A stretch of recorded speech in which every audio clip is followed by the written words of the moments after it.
I am going to give you a minute to focus on what you're looking at. Think in your mind of what could have caused this damage.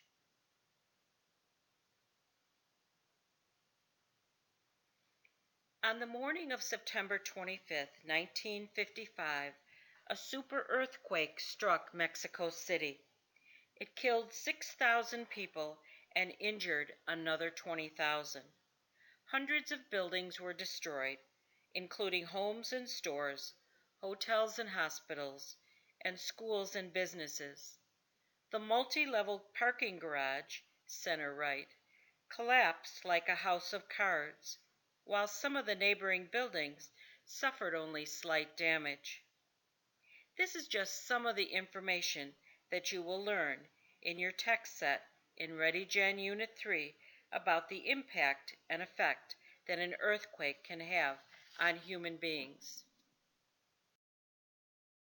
Now you are going to love the library of books that you are going to use for reading and writing in 4th grade. Every unit comes with its own text set, trade books, 2 text collections, a sleuth magazine, and leveled texts. Everything you learn will be organized around unit modules that focus on science and social studies standards-based topics. In this short video, I want to describe what the daily reading workshop will be. The first section of the reading workshop is very short and it's called the first read. We begin by setting the purpose for the day's reading by focusing on the enduring understanding. In this module, the reader's enduring understanding means that you will keep this enduring understanding for the rest of your life, and we will want you to understand as a reader that the different types of texts can be used to analyze similar topics and ideas. With that in mind, we're going to move on to the essential questions that are going to guide all of our teaching and learning. How do readers use both literary and informational texts to increase the understanding of a topic? And how do writers then use evidence from both literary and informational texts to state and support an opinion? During the first read, we will explore the text and start building an understanding of that enduring understanding. Now really, all I want for you is to enjoy reading the text. If you enjoy it, then we can start learning from that. There are 3 ways to read the text. I can do a teacher read aloud, which is probably what I'll do most of the time, but sometimes we'll choose to do a partner read or a student read aloud. After we read, we're going to turn and talk with our partner, and we're going to think about what we just read, and we're going to react to what we just read by answering a question. Now this whole process should only take about 8 to 10 minutes at the most. The second step is going to be a close read. Now the Common Core standards want all students to be able to read complex texts. And in order to do that, we're going to start learning how to do close readings.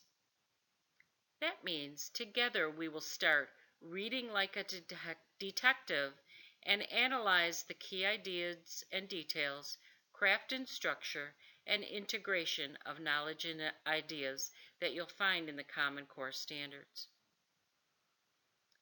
Collaboratively, we will dig deeper into what we have read and support our answers to questions with evidence from the text. This is called analyzing the text. Now, do you see the blue upside down triangle in the photo at the right? The fat part is at the top. That means at the beginning of the close read, I'll be doing all the heavy lifting. But by the end of the lesson, the last part of the lesson, you'll be able to do all the heavy lifting independently. Now, during the close read, we will notice some by-the-way words that you need to understand the text. So when I see one of those by-the-way words, I'm going to just say, here are a couple words that you may not know what they mean, so let me tell you. We're not going to spend a lot of time on those words because once you know what it means, you'll understand what the text is telling you. The next introduces the benchmark vocabulary. These are the rare words that you find in complex text, and the more rare words that you learn, the more words you can generate from these words. Every day we will review 3 to 4 benchmark vocabulary words. I will ask you to go back into the story and find these words and use context clues to determine their meaning. Now comes the fun part. We'll start practicing generating new vocabulary by connecting our new vocabulary to word family links. For instance, energy comes from the Latin root energia, which means active or working. I bet you can think of some words that have energy as a chunk in that word. The other way that we can generate benchmark words or generate vocabulary, more vocabulary, is to create a concept map of the topic that we're learning about and see how all of these words are going to start being connected to one another, and we'll be able to generate more words that we can include into that concept map.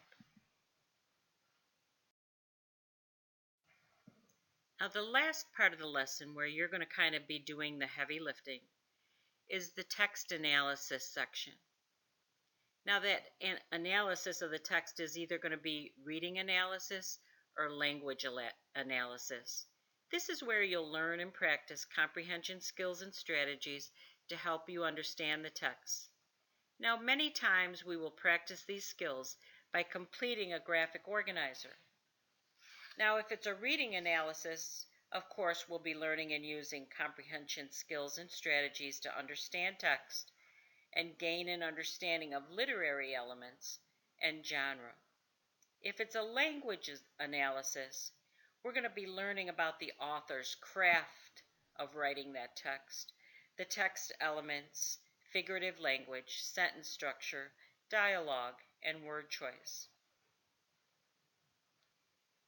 The entire reading workshop is going to end with an opportunity for you to choose a self-selected book, read independently, and practice the skills that we focused on in today's lesson.